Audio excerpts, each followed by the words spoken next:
시청자 여러분 안녕하십니까. 배종찬이 바라보는 대선 2부 시작하겠습니다. 오늘 2부는 저기 대선 후보를 중심으로 한번 이야기를 해보죠. 아까 우리가 1부에 지금 현실적으로 봤을 때 그 문재인 후보가 이제는 후보라고 불러야 될 것 같아요. 왜냐하면 대선이 사실상 시작이 됐는데 말만 안 할 뿐이지 이 헌재에서 탄핵 그 판결을 내릴 때까지 그냥 아직 대통령이 있는데 뭐 대선이냐 이러지만은 사실상 우리가 대선 치를 때 보면 대통령이 있을 때 대선 하지 않습니까? 그럼요. 그러니까 뭐 후보라 불러야 되는데 문재인 후보가 이 민주당 안에서는 거의 독보적으로 후보 자리는 확정 후보 자리를 따내지 않겠습니까? 글쎄 뭐 좀 더 지켜보기는 해야 될 것 같은데요. 저는 가장 큰 변수는 다크호스가 과연 있느냐. 그리고 우리가 전혀 또 알지 못했던 그런 치명적이고 결정적인 문제점이 발견되느냐, 약점이 발견되느냐. 네. 뭐 지난번 출연 때도 말씀을 드렸었지만 이 대통령 후보들에 대한 검증이 제대로 되지 않고 있다는 걸 여러 차례 말씀드렸었거든요. 그러니까 우리 한국의 대통령 선거에서 가장 큰 문제점은 제대로 검증이 안 된다라는 겁니다. 수많은 의혹들이 대선 이전에도 있어 왔지만 바로 그런 부분들을 비껴갈 수 없는 것이 또 문 전 대표고요. 그러니까 문 전 대표의 경우에는 결정적으로 제기될 수 있는 것이 노무현 전 대통령 때 비서실장과 또 시민사회 수석이니까 중요한 요직을 맡아서 활동을 했었기 때문에 그 당시에 뭐 안보관 또는 경제관 또는 국가 통치 이런 부분에 대해서 2012년에 다 검증됐다. 본인 그렇게 하겠죠. 더 이상은 문제 삼아서는 안 된다. 사람이 먼저다. 검증이 먼저가 아니다. 이렇게 이야기를 하는지 모르지만 국민들은 그러니까 문 전 대표를 좋아하고 좋아하지 않고를 떠나서 그래도 가장 유력한 대선을 봅니다. 실제로. 그렇기 때문에 가장 유력한 또 대통령의 자리에 근접해 있는 사람에 대해서 철저하게 검증해야 되는 것은 반드시 필요하거든요. 또 하나는 이 강력한 다크호스 과연 있겠느냐라고 거의 독주를 해왔습니다. 거의 대선 행결차에 가장 제일 앞자리에 탑승해 있는 그런 모습이었는데 이번 탄핵 결차, 이 대선 행결차가 가는 중에 또 탄핵 결차를 만난 거거든요. 근데 그 탄핵 결차에 타고 있는 사람이 누구냐 하면은 2030 세대 그리고 수도권 유권자들의 폭풍 같은 질풍 같은 그런 지지를 받은 사람이 이재명. 핵 사이다급 청량감이다. 콸콸콸 이런 이야기가 나왔었거든요. 그러면서 위협이 되고 있는데 지금도 좀 주춤하긴 합니다. 탄핵 국면이 좀 이제 가라앉으면서 그럼에도 불구하고 새로운 인물에 대한 어떤 야권 내에서도 또 갈증이 있죠. 갈증이 있습니다. 그런데 문제는 이 대선이 예년과 같은 예고되어진 정상적인 이 타임 시리즈별로 이렇게 전개된다면 로드맵으로 전개된다면 그런 가능성이 충분히 있어요. 근데 지금 문재인 후보가 가장 지금 즐기는 부분은 뭔가 하면 앞으로 박 대통령이 탄핵이 될 때까지 무슨 경선이나 이런 절차를 밟지 못할 거다. 본인은 그냥 1위 후보로서 거의 따놓은 당상이 될 것처럼 사실상 선거운동을 하고만 다니면 된다. 자, 그러면 2위가 치고 올라갈라 해도 지금 대선 국면이 본격적으로 시작이 안 됐는데 그렇게 검증을 하고 막 서로 간에 이 비리를 까고 하는 부분이 쉽지가 않을 거다. 두 번째는 본선이 시작돼도 2달 안에 예선하고 본선이 해야 되는 거 아닙니까? 그러면 당 내부 경선이 한 달, 본선이 한 달이라 보면 한 달 동안에 이렇게 해봤자 이렇게 화력이 좋고 방탄벽이 탄탄한 이 친노, 친문 세력들을 많이 확보해 놓고 있는 문재인이 절대적으로 유리한 상황 아니냐 이렇게 좀 비춰져요. 그렇습니다. 시간은 문 전 대표의 편이다라고도 할 수가 있는데 탄핵이든 아니면 노중의 대통령이 사임을 하든 이 2달 이내에 대통령 선거를 치러야 되거든요. 그러다 보면 짧은 이 대선 준비 기간 동안 가장 유리한 사람은 역시 준비되어 있는 또 이미 대통령 선거를 치렀던 문 전 대표 가장 지지층을 많이 핵심 지지층을 가지고 있는 후보 아니겠습니까? 그렇다면 유리할 수밖에 없습니다. 어떤 과정이 되었든 그리고 조기 대통령 선거가 된다든지 빠르면 빠를수록 문재인 전 대표는 유리할 수밖에 없는 것이죠. 지금도 다른 후보들은 들어와서 검증받아야 되죠. 또 당내 경선도 치러야 되죠. 여러 가지 또 문제점들이 또 준비할 것들이 기다리고 있거든요. 근데 문 전 대표는 이미 대선을 치렀기 때문에 본인으로서는 한 번 치렀던 이 경험을 가지고서 또 한 번 치르는데 훨씬 더 유리할 수밖에 없는데 저는 이걸 꼭 우리가 살펴봐야 될 것 같습니다, 선생님. 지난 대통령 선거에서 문 전 대표가 어떤 득표율 기억하시죠, 선생님? 예, 그 박근혜 대통령이 51.6%니까 네. 그 문재인 이 대표가 한 48점 뭐 한 4, 5%좀 얻지 않았나요? 그렇습니다. 48% 정도로 그 당시에 네, 얻었었는데 당시에 거의 50%에 육박했고요. 예. 놀랍게도 역대 대선 후보가 얻었던 득표율 1위입니다. 1위가 박근혜 대통령이고. 지난번이 그러니까 네. 서로가 표를 많이 찍도록 해서 투표율이 굉장히 높은 바람에 1,500만 표를 넘게 받고 떨어진 유일한 사람이죠. 그렇습니다. 이렇게 긁을 표를 다 긁었던 긁어갖고 것이 양쪽이. 지난 대선이거든요. 근데 그때와 지금이 다른 점은 그 당시에는 박근혜 대통령이라고 하는 어떤 존재, 아주 보수적으로 예, 위협적이었죠. 보수적으로 여겨지는 그런 후보이기 때문에 양강구도였습니다. 그러니까 철저하게 진보 또 진보 중도층의 표를 끌어냈던 것이 문 전 대표였고요. 그래서 첫 번째 양강구도에서는 그만큼 긁어낼 수 있는 표를 다 긁어냈다.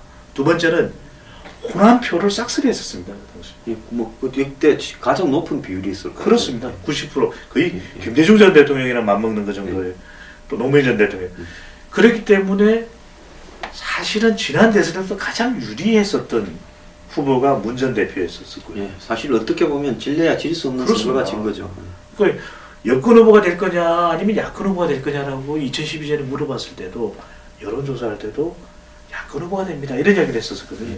근데 결국 안철수 후보와의 여러 가지 우여곡절 속에서 결국 이 박근혜 당시 후보가 이제 당선되는 그런, 물론 국민들은 지금 어떻게 생각할지 모르겠습니다. 그래서 두 가지, 과연 진보 적어도 중도층까지를 완전히 가져갈 수 있느냐, 엮어낼 수 있느냐, 또 하나는 호남표의 싹쓸이 어게인이 가능하겠느냐.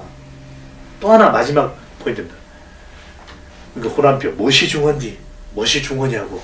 근데 지금 이 호남 민심을 다 잡지 못한 것이 지금 현재 문 전 대표거든요. 그래서 소장님 1부에서 말씀 주시는데, 자, 2부에서 답 드립니다. 1부에서 문제, 또 2부에서 답 드립니다.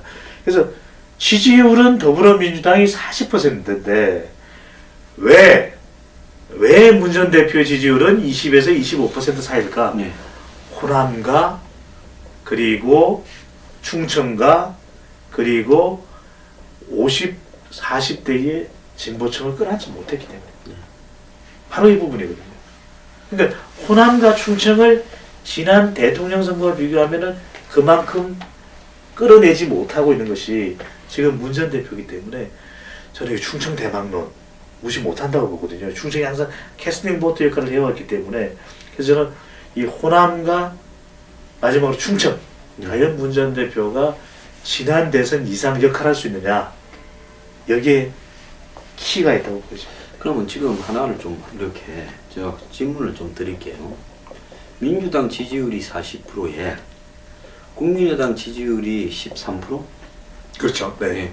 정의당 지지율이 뭐 한 5%나 4%? 그 정도, 네. 4, 5%. 그러면 이거를 다 합치면 거의 58% 절반 나와요. 넘죠. 예. 그러면 지금 과연 야당의 지지율이 이만큼 나올 것인가? 대선에서. 이게 지금 다 어디로 간 겁니까? 지지율이. 어떻게 이런 야당의 60%에 육박하는 야 3당의 지지율이 나올 수 있냐? 그러니까 대통령은 저희가 쭉 과거에 직선제의 87년도 이후를 보면은 정당의 지지와 대통령의 지지는 또 다릅니다. 자, 그러면 이제 대통령 네. 지지율을 한번 봅시다. 문재인 대표가 뭐 한 24라고 합시다. 그 다음에 이제 야권의 인물 중에서 이재명 시장이 지금 한 15, 14? 그 정도. 네. 그러면 둘이 합치면 38. 네. 그 다음에 안철수 지지율이 한 8? 뭐 7, 8%. 네, 그러면 뭐 30, 46. 네. 그 다음에 그 박원순 시장이 한 4? 음. 그럼 이것도 또 지금 합치면 이 사람들까지만 해도 50이 넘어가요. 그렇지 않습니까? 그래서 그럼 소장- 이제 네. 이 보수층의 음. 후보들 보면 반기문이 지금 뭐 19, 뭐 한 20, 19. 그 다음에 유승민 한 3, 32. 그러면 뭐 나머지 다 합쳐도 4, 5도 안 되잖아요. 뭐. 그렇습니다. 소장님께서 굉장히 중요한 점을 짚어주셨는데 저희가 오늘 소개해드리는 그 대선 후보들의 지지율은 대체적인 걸 말씀드립니다. 특정 조사가 아니기 때문에 대체적으로 한 그 정도 나온다. 그래서 뭐 그거하고 조금 다를 수도 있는데 대략적으로만 좀 봐주시면 될 것 같고요. 그래서 그렇습니다. 보면은 우리가 정치 성향별로 보수, 중도, 진보로 나누어 보면 야권 후보들은 대체적으로 진보나 중도층입니다. 예. 지지하는. 근데 지금의 야권. 근데 보수층은 거의 한 후보에게 쏠립니다. 예. 말하자면 지금 같은 경우에는 박기문 총장 또는 뭐 김무성 전 대표, 오세훈 전 시장 이렇게 보수적 성격이 강한 후보에게 쏠리는 반면에 이 중도와 진보는 나뉘어지는 겁니다. 그만큼 이념적인 코드가 다양할 수밖에 없는 것이거든요. 그러니까 소장님 말씀대로 이렇게 다 모아보면은 진보가 또 야권이 중도의 후보, 야권 후보가 훨씬 더 모아보면 모으면 지지율이 높은데 왜 대선 때는 안 되느냐? 안 뭉쳐지는 겁니다. 그러니까 말하자면 박원순을 좋아하는 사람은 꼭 대선에서 문 전 대표를 찍으라는 법이 없다라는 겁니다. 그리고 지난번 대선에서 기억나시지 않습니까? 2012년에도 보면은 당시에 안철수 교수를 지지하던 사람들은 문 전 대표를 안 찍은 사람들이 있다니까요. 그 중에서 당시 이제 박근혜 대통령을 찍은 게 한 16, 7% 정도 빠졌죠. 그럼요. 그리고 아예 기권을 해버린 사람도 뭐 그렇습니다. 한 10% 이상 되고. 그러니까 자기가 투표하고 싶은 후보가 나오게 되면은 어떤 현상이 발생하게 되냐면 다른 후보를 찍거나 또는 투표장을 안 가는 경우들이 발생을 하고 있는 겁니다. 그래서 말씀하신 대로 문 전 대표가 지금 가장 보여줘야 되는 내용이 그래서 야권에 대한 통합 능력과 포용 능력입니다. 자꾸만 통합하는 것이 문 전 대표가 정말 통합 능력과 포용 능력을 갖추고 있다면 이러한 야권의 다른 후보의 지지율까지도 가져갈 수가 있는데 왜 이재명 시장이 이 탄핵 국면에서 그렇게 지지율이 껑충 뛰었을까요? 그건 문 전 대표가 보여주지 못한 부분을 보여줬기 때문이거든요. 그러면 적어도 그런 모습을 보여주는 어떤 야권 후보의 모습, 야권의 어떤 지지층들까지도 끌어안을 수 있을 정도의 포용력 또는 능력 이런 부분들, 너그러 이런 것들이 있어야 되는데 지나치게 선을 그어버리게 되면은 선명성은 있을지 몰라도 우리 국민들이 말하는 외연학대에 대해서는 상당히 제한적일 수밖에 없었습니다, 소장님. 근데 이재명 그 후보 때문에 그런지 모르지만은 최근에 이 촛불 집회나 또 그 직후에 문재인 대표가 이 후보가 인터뷰라든지 연설에서 하는 내용을 보면 더 친노의 특성을 강화하는 쪽으로 발언을 내뱉고 있어요. 과거의 어떤 발언들은 보면 노무현 전 대통령보다도 더 강한 발언을 보이고 있어요. 본인이 아마 유약하다라고 비춰지면서 친노 출신이기는 한데 노무현 같은 컬러가 없다. 이렇게 이 좀 콤플렉스가 있는 건지 어떤지는 모르지만은 말이 더 점점 더 세지고 있어요. 포용의 리더십 쪽이 아니라. 그리고 이제 뭐 이 보면 박근혜 적각 퇴진에 이렇게 주장을 한다든지 실제로 실현 가능성이 없는 또 이 황교안 총리 문제. 저 사실 별 중요한 부분도 아니거든요. 근데 그걸 갖다가 경제 우리가 밀어줄게 대신 당신 정말 우리가 가이드라인은 좀 이야기하겠다. 협조해서 하자라든지 경제 부분을 앞으로 몇 달 동안 비워놓을 겁니까? 근데 그러는 게 아니라 아예 망해가는 경제에 왜 우리가 끼어들어서 책임을 같이 지냐. 아예 경제는 발 빼버리자. 그래서 뭐 부총리 정리하는 부분에도 가담을 안 했잖아요. 이런 부분. 그리고 처음에는 또 황교안이 좀 엉망을 하도록 내버려 두자 하고 발을 뺐다가 또 어떤 때는 황교안을 길을 들이려고 하더라. 이런 모습들 또 이재명에 대해서 조기에 좀 김을 빼려고 좀 이렇게 주변에서 하는 모습들 이런 것들을 보면서 좀 옛날보다 나아진 게 아니라 조금 더 거꾸로 가냐 이런 어떤 이렇게 바라보는 시각도 있어요. 선생님 재밌는 분석이에요. 이재명 시장이 지지율을 좀 분석을 해보면 오히려 문재인 전 대표보다도 더 노무현 대통령에 대한 향수를 이끌어내는 겁니다. 그렇죠. 그 비슷한 게 좀 있죠. 두 사람 그렇습니다. 다 내 지르는 거라든지. 부산, 울산, 경남에서의 지지율이 만들어지는 부분이라든지 오히려 호남에서 상당히 선호도가 높게 나타나는 것을 볼 수가 있는 것이거든요. 네. 그러니까 오히려 문재인 전 대표는 노무현의 친구일 뿐이지만 오히려 노무현 전 대통령의 후계자 같은 느낌, 노무현 대통령의 그런 후련함, 그런 부분들을 이 이재명 시장이 오히려 보여준다는 거죠. 친자보다 양자가 더 애비를 닮았네. 네, 너무 적나라하게 바로 그냥 직격 표현을 하시니까 제가 바로 또 와닿고 받아서. 그러니까 호남의 경우에도 오히려 박원순 시장보다도 호남에서 지지율이 상당히 좋게 나오는 것을 보여주거든요. 그것도 김대중 전 대통령의 정서까지도 이재명 시장이 보여주는 그런 5.18 정신을 계승한다. 5.18 정신에 대해서 우리가 앞으로도 잘 이해해 나가야 된다. 그런 모습들이 또 강주, 또 호남, 또 전남, 전북 그런 도민들의 마음을 흔들어내는 것이거든요.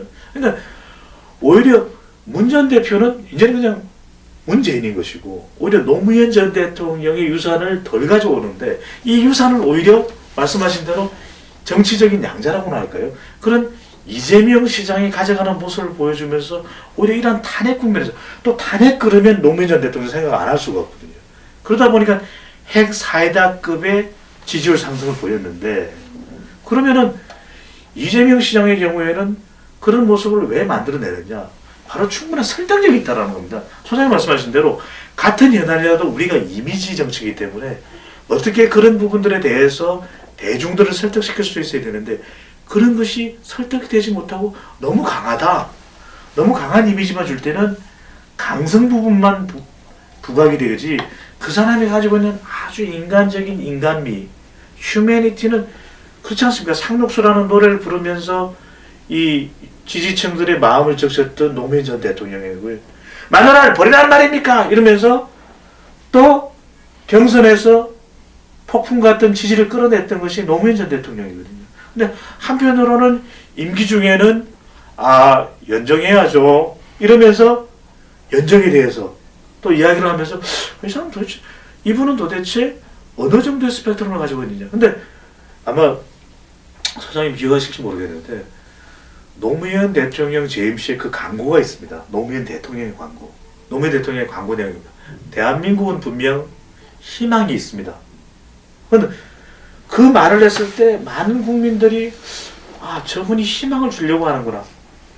바로 그 부분이거든요. 그래서 저는 문 전 대표가 앞으로 외연확대라는 이야기는 적어도 투표하지는 않더라도 저 사람이라면 그래도 한 번쯤은 맡겨볼 만할 것 같은데 라는 그런 이미지를 주는 것이 참 중요한데 바로 그런 부분들을 저는 친구였던 노무현 전 대통령 그리고 정치적 대부라고 할까요? 이 김대중 전 대통령부터 김 전 대통령에 대해서는 DJ에 대해서는 소장님도 너무 잘 알고 계시지만 저는 그런 부분들 좀 배워왔어야 됐다. 그런데 나 노무현 전 대통령을 보면요. 후보가 될 때는 열화 같은 어떤 부분을 엮었습니다. 근데 후보가 되고 난 뒤에 말실수가 잦으면서 또 10% 미만으로 떨어졌잖아요. 간자릿수로. 네. 그러다가 또 정몽준하고 해서 또 일어섰어요. 순식간에. 그랬는데 대통령이 되고 나서 또 후보가 되고 난 뒤에 처음에 떨어지던 그 일을 반복해서 마지막에는 당이 없어져 버리는 이런 일을 겪었거든요. 그래서 제가 볼 때 노 전 대통령은 상당히 과했다. 그런데 문재인 이 후보는 노 전 대통령보다 과하지는 않은데 제가 볼 때 뭔가 감성적인 면에서 확 끌어당기는 이런 어떤 뭐라고 그럽니까? 그런 부분이 이재명 씨보다도 더 약하고요. 맞습니다. 좀 본인한테 안 맞는 이야기를 안 맞는 이미지를 대중 앞에서 자꾸 하려고 노력하는 거 아닌가 이렇게 좀 보여져요. 선생님 그리고 이 지도자들이 보면은 마지막에 지지율을 보면은 이분이 앞으로 어떤 평가를 받을까는 좀 대충 알 수 있거든요. 근데 마의 30% 법칙이 있습니다. 그러니까 김대중 전 대통령의 지지율이 마지막 퇴임 시기에 30% 가량을 보였기 때문에 정권이 유지가 됐습니다. 노무현 전 대통령이 당선됐고 또 노무현 전 대통령은 30%가 안 되고 정권이 교체되긴 했지만 그래도 마지막에 지지율이 이렇게 다시 반등되는 모습을 볼 수가 있었거든요. 그러니까 이건 여러 가지 소장님 말씀한 대로 과한 부분도 있었지만 하지만 우리가 지나고 보면 그분도 공과가 있는 겁니다. 과도 있지만 여러 가지 소탈하고 참여하는 그런 어떤 정치를 만들어내는. 그래서 막걸리를 콜콜콜콜 따라주면서 그 봉화마을에 그런 인간적인 모습. 그래서 서거에 있을 때 많은 사람들이 그렇게 울었던 이유, 바로 그런 이유 중에 하나는 바로 그런 인간미가 있거든요. 그러니까 뭐 혼자 밥은 안 먹었죠. 여럿이 같이 먹었죠. 네, 혼밥을 안 하시고 혼술을 안 하셨다는 것은 확실한데 우리가 한면으로 볼 수 있는. 또 이거 뭐라고 그럽니까? 여럿이 같이 담배도 땡겼고. 소장님 그러고 보니까 이게 지도자 되시는 분이 혼밥 혼술은 좀 말이 안 되는 것 같아요. 혼밥, 혼술, 뭐 혼자 담배, 혼자 TV 보기 뭐 이런 걸 말이 네. 좀 안 되는 것 같아요. 그래서 뭐 어떤 소장님과 늘 이렇게 저하고 또 함께 술, 함께 밥을 해주셔서 너무 감사합니다. 우리도 끝나면 빨리 끝내고 가서 삼겹살에 소주 한잔 해야지. 예. 반기문 총장 이야기도 조금 드려야 될 것 같은데 그 반 총장의 경우에도 지금 뭐 사면 초과입니다. 어떻게 보면은. 그러니까 세계 지도자, 뭐 유엔 사무총장 모르겠습니다. 그걸 뭐 어떤 분들은 뭐 세계 지도자냐 뭐 이렇게 이야기하시는 분들도 계시긴 하는데 국내 정치에 또 현실 정치판에 몸을 닿지 않았으면도 상당히 높은 지지율을 보였거든요. 그것이 거품이냐 또는 거품이 아니다라는 이야기도 했지만 그럼에도 지금 보면은 이 문재인 이 여야를 막말을 해보면 문재인 전 대표와 함께 양강 구도를 만들고 있거든요. 그렇다면 그동안 반기문 총장이 이 정도의 지지율이 높았던 것은 보수층이 결집해 준다. 그리고 세대 지지층의 스펙트럼이 상당히 넓다. 또 그리고 본인의 지역 기반이 될 수 있는 충청 대망론도 있다. 그리고 안정감을 준다든지 이런 부분들이 있거든요. 지역적으로는 충청 그리고 영남의 지지도 얻고 있는 데다가 그리고 정치 성향적으로는 보수층. 그러니까 말하자면 새누리당의 지지를 폭풍같이 얻고 지지율이 그 정도로 높게 나타났었던 것인데요. 그럼 뭐 보도된 걸 보면 몇 자리를 이장했다. 또는 어느 정당으로 갈지 난 모른다. 이렇게 뭔가 좀 결단력 있는 지도자의 모습이라기보다는 물론 신중은 해야 되겠죠. 근데 그런 모습 자체가 저는 자칫 좋아했었던 국민들, 유권자들의 마음도 조금 실망시키는 것 아니냐. 그래서 가장 중요한 것은 돌아갈 것이라기보다는 갈 수 있는 사실 집이 없어져 버렸다. 그동안에는 새누리당에 둥지를 털 수도 있는데 예, 그 지지를 갖다가 등에 업고 그렇습니다. 손쉽게 갈 수 있는데 지금은 이 본인이 착륙을 할 교두보가 별로 없어진 거죠. 맞습니다. 오늘 보니까 조금 의외가 비박들에서도 반기문 총장 당신 주려고 우리가 탈당인 거 아니다. 와서 경선해라 이런 이야기가 나오고요. 그 다음에 국민의당에서도 와라 경선하자 이러고 지금 뭐 제3지대도 그렇고 그래서 반 총장이 사실은 처음에는 이 뭡니까 이원 집정부제 개헌 이런 걸 별로 찬성을 안 했는데 이제는 그걸 한다고도 이야기를 하고 있어요. 그만큼 아쉬워졌다는 거 아니겠어요? 그랬는데 이런 어떤 개헌을 전제로 해서 제3지대에서 비박을 중심으로 뭐 국민의당이라든지 이렇게 해서 만드는 부분에 이제 와서 경선하자는 거지 반 총장을 압도적이니까 당신을 추대하겠다 이런 분위기도 별로 없는 것 같아요. 이렇다면 이분이 여기에서 그 압도적으로 이기려고 한다면 또 검증을 버텨내려고 한다면 지지율이 지금보다는 좀 더 높아야 되는 거 아니냐. 지금 보면 뭐 문재인 후보한테 최근에 조금씩 쳐지고 있어요. 그렇습니다. 실제 어디로 가야 될지라는 것이 가장 큰 숙제일 수밖에 없는 것이고요. 가장 최근에 실시된 발표된 그런 여론조사 결과인데 리얼미터가 이 국민일보의 의뢰를 받아서 지난 17일 실시한 조사 전국 1,003명 이 전화면접 스마트폰 앱 유무선 RDD 자동 응답 조사했고 표본 오차는 95% 신뢰 수준의 플러스 마이너스 3.1%포인트 성연령 지역 가중치가 적용되었고 응답률은 10.3%였습니다. 중앙선거여론조사 공정심의위원회 홈페이지에서 더 확인을 하실 수가 있는데 이 잠재 정당의 가장 지지율을 물어봤었습니다. 그래서 비박계 신당 그 다음에 이 친박계 정당 그때 친박계 정당에서는 반 총장의 지지율이 매우 높게 나왔습니다. 매우 높게 나와서 압도적으로 새누리당 지지층 나누기 전에 새누리당 지지층에서는 반 총장의 지지율 새누리당 지지층에서 반 총장을 지지한다고 62%. 아주 높게 나오네. 네네 여권 후보 중에서 그 다음에 이제 뭐 오세훈 시장, 뭐 유승민 이렇게 나오는데 비박계 지지층만 뽑아내서 물어봤더니 반기문 총장이 반토막을 못 37.7%. 그러니까 비박계 신당의 지지층들은 반 총장을 그렇게 호락호락 호의적으로 보지 않는다는 겁니다. 그러니까 비박계 지지층에서도 나오는 이야기가 일각에서는 반 총장 오십시오. 여기서 대선 기반을 만들어서 대선 하이웨이를 만들어서 제3지대까지 결합이 되면 당선입니다. 이런 이야기를 또 생각을 하는지 모르겠지만 지금 지지하는 사람들만 보면 반 총장이 오게 되면은 비박계 지지했던 사람들이 어떻게 될지도 모른다라는 겁니다. 자, 그렇게 본다면 또 반 총장이 제가 볼 때는 이뭐 제 개인 생각인데요. 뭐 가족이나 주변의 검정 요소나 이런 부분에서 너무 이렇게 떨어져 있었기 때문에 한 번도 검증이라는 걸 안 겪었잖아요. 근데 주변에 또 뭐 이렇게 만만찮게 또 잡음도 조금은 나왔어요. 성완종 씨라든지 뭐 가족이라든지. 네. 그렇다면 반 총장이 이 착륙을 갖다가 이때 할 때까지야 배척은 안 하겠지만은 지금도 누가 활짝 문을 제끼고 당신을 영입하겠다 이런 분위기도 사라졌어요. 그럼 반 총장이 가면 문을 열어 제끼고 무조건 웰컴 할 당은 이제 자유새누리당인데 반 총장은 걸로 가서는 본인이 성산이 없다고 볼 거 아니겠습니까? 박 대통령에 대한 어떤 이 데미지 때문에요. 그렇다면 이분도 지금 사실은 대선 구도를 매우 혼란스럽게 만들 수 있다. 차라리 지금 이 중도나 보수 진영에서 문재인을 빼고 반 총장이라는 변수가 없다라는 게 자기들끼리 다이나믹한 경쟁을 통해 가지고 이 지금 문 후보를 꺾을 수 있는 이 창조적 파괴적인 어떤 그런 후보가 등장을 하게 하는 것이 훨씬 나은데 상당한 부분 동안 킬링 타임을 하면서 비문 진영에서는 1위를 하다가 어느 날 이분이 갑자기 넘어져 버리면 다른 사람이 떠오를 찬스나 기회를 막고 있는 이런 동찰 역할을 할 수도 있지 않겠습니까? 바로 그 부분입니다. 이 반 총장이 과연 이 차기 대권 구도에서 어떤 역할을 할 거냐. 계속해서 뭐 잠재적 우량주 역할만 하다가 이 시장에서 사라져버릴 수도 있는 것이거든요. 어떤 상황이 올지 모릅니다.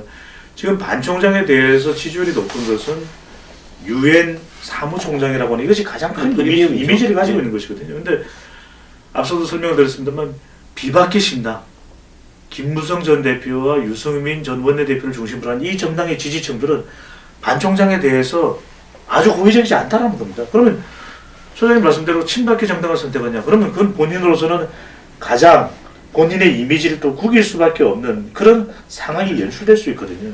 그렇다면 뭐냐? 그렇다면 계속해서 바깥에서 겉도는 주변 행보만 할 것이냐? 그건 또 아니라는 것이거든요. 그렇다면 소장님 말씀대로 아주 민감한 현안들, 사드 배치 어떻게 할 겁니까? 자기 주장을 생각을 이야기해야지. 그렇습니다. 국정교과서 어떻게 할 겁니까? 법인세 인상 어떻게 할 겁니까? 그동안 외교만 이야기해왔거든요. 누리 예산 어떻게 할 겁니까? 말 한마디 잘못하면 훅? 그 이야기 했지 않습니까? 한 방에 훅 간다는 이야기 했지 않습니까? 자, 그럼 그 부분에 한번 제가 물어봅시다. 이 비박계 신당에서 비박 신당이 아니라 제3지대 신당이 비박과 국민의당과 이렇게 해서 만들어지는 부분에 이게 이념적인 스펙트럼에서 이 격차가 너무 커요. 유시민이나 비박 신당에서는 사드를 배치해야 된다는 입장으로 갈 수밖에 없을 거예요. 한일 군사정보 공유협정도 찬성, 위안부 협정도 잘 됐다. 그런데 이 국민의당이나 이쪽에서 보면 이건 또 이 전부 반대란 말이에요. 이거를 어떻게 한데 모아가지고 개헌을 한다라는 명분으로 이걸 한데 섞어서 갈 수가 있겠어요? 그렇습니다. 제가 또 이게 메리 크리스마스이기 때문에 이 소장님의 질문을 예상했지만입니다. 예. 그래서 선물을 주는 거 매너 선물을. 그래서 저는 이 이념 코드가 다른 완전히 3인 3색 동상이몽의 새 정치 세력 또는 내 정치 세력이 이념으로 저는 결합할 수 없다고 보입니다. 실제 우리가 유권자들을 조사하더라도 이념적인 것이 너무나도 다른 정당에 대해서는 결합되더라도 결합가 되지 않을 뿐더러 결합된다 하더라도 지지층들이 그대로 머물러 있지 않은 것입니다. 자신들은 결합되어도 네, 지지층들은 떠나버릴 수밖에 없는 것이거든요. 그래서 저는 가장 좋은 모델은 오성운동 정당이다. 예, 그러니까 이게 이 빌어먹을 기성 정치권을 갖다가 끊기 위해서 잡다한 세력들이 다 모여서 파티 오브 파티 당 위에 명쾌하지 않습니까? 네. 소장님 말씀하신 대로 5개 명확합니다. 환경, 예. 생태, 인터넷 음. 등등등. 음. 바로 그런 명확한 걸 가지고 국민들을 위해서 우리가 대한민국을 위해서 이 정책만큼 꼭 하자. 대북관계, 경제. 그러니까 경제민주주의 이야기 나오고 있지 않습니까? 근데 뭐 그것이 과연 어떤 것이냐? 국민들은 이게 와닿지가 않는 겁니다. 아주 명확하게 상하수도 오성운동이 그런 이야기를 하고 있거든요. 왜 국회의원들은 10선, 15선 하느냐? 능력 안 되는 사람은 그렇지 않습니까? 소장님도 내용을 이태리. 그래서 저는 이게 또 이게 좀 사심이 들어가면 안 되는데 저는 이 오성운동을 이끌었던 페페 그릴로 같은 분이 저는 소장님이 되셔야 된다. 그분 개그맨 출신인데 저는 이 개그가 좀 약해요. 아이 강하십니다, 소장님. 지금 화면을 보시는 우리 또 애청자분들은 웃고 계십니다. 소장님 한 말씀. 네, 좋아서. 근데 그것처럼 저는 그런 정도의 명확한 이제는 과거처럼 이념에만 머물러 있어서는 안 되거든요. 그러니까 이게 이 뭐라고 할까요? 좀 이렇게 탈이념적인 요소도 가지면서 분명히 한 걸 갖다가 이야기를 해서 그러면 그게 이탈하더라도 뭐 그게 싫은 사람 우리는 그 부분에 생각이 달라서 안 간다라도 정확한 어떤 이 어떤 칼라 정당의 그 시대적인 상황을 반영하는 공약 이슈 칼라를 그 정당에 가져서 이걸 동조하는 놈만 와라. 네. 이래서 작은 것이 선명하면서 오히려 폭발적인 기득권을 공격할 수 있는 힘을 얻을 수 있지 않겠습니까? 맞습니다. 근데 지금 개헌을 전제로 모이는 사람들이 하는 이야기들이 제가 봤을 때 너무 좀 진부한 부분이 있어요. 그런데 저 사람들끼리 그냥 밖에서 만난다 하더라도 원래 손학규나 원래 이재호나 정의화는 같이 했던 사람이고 김종인 대표도 원래 또 새누리당에 같이 있었고 네. 또 거기에다가 거기 누굽니까 이상동 교수도 원래 같이 했고 안철수는 거기 붙으나 여기 붙으나 또 별 차이점도 없고 이래서 이렇게 한들 이것이 과연 이 모인 효과 시너지 효과를 발휘하면서 문재인을 꺾을 것인가 하는 부분에서 좀 우려가 되는 거죠. 그러니까 어디에 붙고 또 어디에 가고 어디에 참여하고가 아니라 국민들이 원하는 것은 결과적으로는 지금 우리 촛불 민심도 이야기를 하고 있지만 국민들을 위해서 미생들을 위해서 그러한 정책으로 포장되어 있는 정책으로 구성되어 있는 그런 정당이 과연 있느냐라는 것이거든요. 그래서 비박계의 신당도 아까도 말씀드렸지만 나는 박근혜가 싫어요 하고 모인 정당이면 국민들 사랑하지 않습니다. 정말 국민들이 원하는 것은 명확하게 뭐를 원하느냐. 안보면은 비핵 안보, 그 다음에 경제는 어떤 경제 민주화, 그 다음에 복지는 어떤 복지, 또 저출산인 국가에 대해서는 어떤 비전을 명확히 해서 이 부분에 대해서 우리가 철저하게 가장 경쟁력 있는 그런 대한민국을 만들겠다. 그런 정당을 우리 표방하고 그 능력에 있어서 각각의 전문성을 가지고 있는 사람 다 모이고 그 중에서 가장 소통과 조정 능력이 좋은 사람을 대통령으로 우리는 선출하겠다. 경선을 통해서. 그러면 어느 국민이고 좋아하지 않겠습니까? 예, 그래서 그런 어떤 가치를 중심으로 사람이 모여야 되는데 개헌이라는 거, 그건 사실 국민들은 별로 관심이 없거든요. 그런데 우리는 개헌을 원하니까 그게 우리한테 유리하고 그리고 우리는 잡다한 세력이 모여서 각자 권력을 나누어야 되니까 그 가치를 내어 걸고 이렇게 당을 만들어서 그 공약을 전제로 해서 대선을 치르겠다는 것이 국민들한테 상당히 비현실적으로 다가올 수 있다는 오늘 중요한 이야기를 하시네요. 네. 자, 마지막으로 새누리당 저 당은 앞으로 어떻게 할까요? 저렇게 있다가 나중에 대선이 임박해지면 이 비박이나 제3지대 정당하고 합칠까요? 저는 대통령 선거에서 1차적으로 또 정리가 될 거라고 보여집니다. 과연 누가 대통령이 되느냐에 따라서 지금의 5개의 정당 또는 6개의 정당은 면멸될 수밖에 없는 것이고 결과적으로는 이제는 우리 국민들이 전통적으로 명맥을 관성적으로 유지해왔지만 기득권을 유지해왔지만 이번 촛불 민심 그리고 또 국회에서의 탄핵 가결이 보여주는 것은 영원한 건 없다.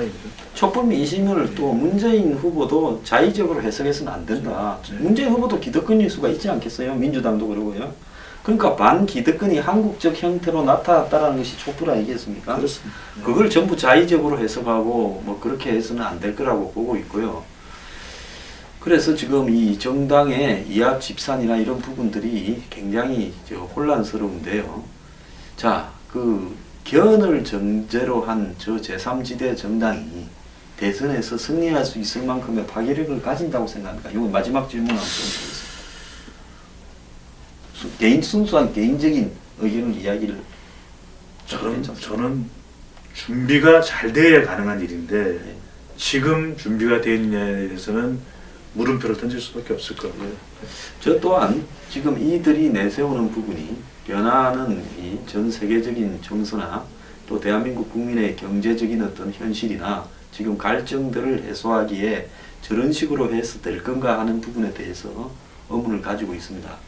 뭐 크리스마스에 국민들한테 또 뭐 좀 아재 개그라도 한마디 있으면 좀 하시죠.